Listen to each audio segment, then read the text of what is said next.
তানজিম সাকিব থেকে শুরু করে সব পেসার, শন টেইট, কোচিং প্যানেলের বাকি সব সদস্য গেলেন দ্বিতীয় ধাপে।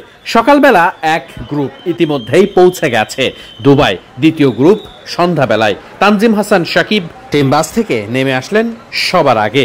এদিন তানজিম হাসান সাকিবের সঙ্গে ওই একই সাথেই যাচ্ছেন নাসুম আহমেদ, মুস্তাফিজুর রহমান, শরীফুল ইসলাম, মোহাম্মদ সাইফুদ্দিনরা।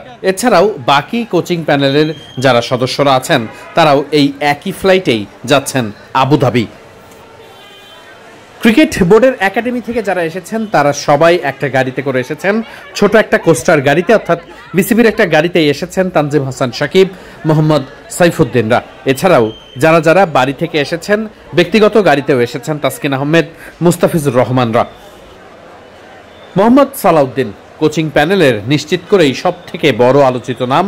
সহকারী কোচ সালাউদ্দিনের ভূমিকা এ দলটার পেছনে বেশ অন্যরকম।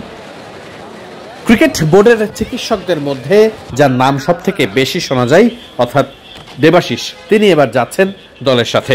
ঠিক বিকেল বেলার ফ্লাইটে অর্থাৎ সন্ধ্যায় বাংলাদেশের দ্বিতীয় যে বহরটি গেছে দুবাই, সেই বহরের সঙ্গেই যুক্ত ছিলেন তিনি। আপনারা দেখতেই পাচ্ছেন ক্রিকেটারদের যে কিট ব্যাগগুলো আছে সেগুলো এভাবেই আলাদা করে কাভার্ড ভ্যান থেকে নামিয়ে ফেলা হচ্ছিল। এই ব্যাগগুলো যাচ্ছে ক্রিকেটারদের সাথে।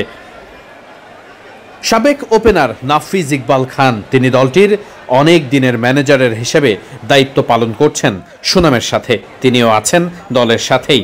শন টেইটকে আলাদা করেই চেনা যাচ্ছিল, গাড়ি থেকে নামার পরেই শন টেইটকে যেন সবার থেকেই পৃথক করা যাচ্ছিল। এই অস্ট্রেলিয়ান বাংলাদেশের পেস বোলিং আক্রমণের নেতা, কোচ, সব কিছুই তাসকিন আহমেদ, মুস্তাফিজুর রহমানদের অ্যাগ্রেসিভ ভাবটা আনার জন্যই কাজ করে গিয়েছেন তিনি এবং দারুণভাবে সফলতাও পাচ্ছেন।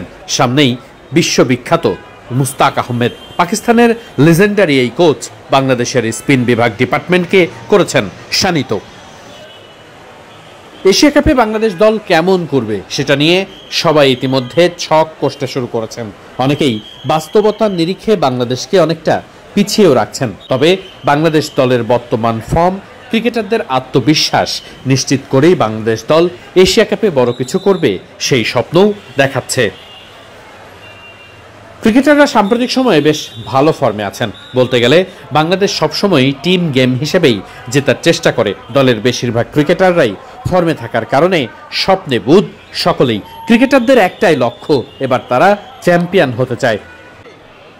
নুরুল হাসান সোহান এলেন সবার শেষে, তখন তাকে ঘিরে ভক্ত সমর্থকদের আগ্রহ ছিল দেখার মতো। সোহান জানেন তার প্রতি সকলের প্রত্যাশার জায়গাটাও অনেক। সুযোগ পেলেই হয়তোবা চেষ্টা করবেন সেই সফলতার ব্যাপারটাকে মেলে ধরতে। বাংলাদেশ দলের জন্য শুভকামনা।